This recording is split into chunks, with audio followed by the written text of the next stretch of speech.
నిరుపేద బిడ్డలకు పోరాడినటువంటి గొప్ప నాయకుడు వంగవీటి మోహన్ గారు. నాకు చాలా పరిచయం ఉండే, నాకు కూడా బాగా అవగాహన ఉంది. బీద ప్రజలకు ప్రాణాలు అర్పించినటువంటి వ్యక్తి వంగవీటి మోహన్ గారు.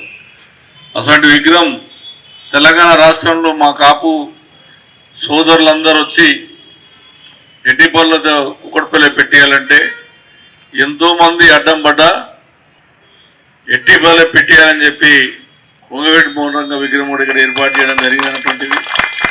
దానికి మళ్ళా మనకు రాజశేఖర రెడ్డి గారు కూడా విగ్రహం పెట్టాలి, ముఖ్యమంత్రిగా పనిచేశాడు కాబట్టి రాజశేఖర రెడ్డి విగ్రహం పెట్టాం. అన్న ఎన్టీ రామారావు పేరు విగ్రహం పెట్టాం.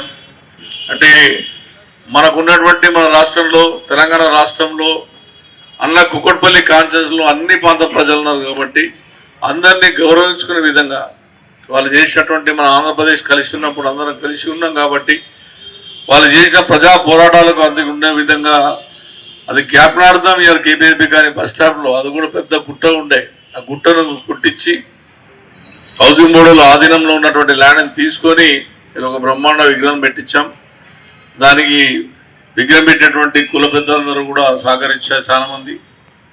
అందుగురించి ఈరోజు 37 సంవత్సరాలు మన అందరికీ దూరమైనటువంటి వంగవీటి మోహన్ వర్ధంతికి వచ్చినటువంటి అందరూ కూడా ఉదయపూర్వక ధన్యవాదాలు తెలియజేస్తూ మా లక్ష్మారెడ్డి గారికి, మా కార్పొరేటర్ గారికి, మా సీనియర్ అందరికీ ఉదయపూర్వక తెలియజేస్తూ నూతన శుభాకాంక్షలు తెలియజేస్తూ ముగిస్తాం. జై హింద్.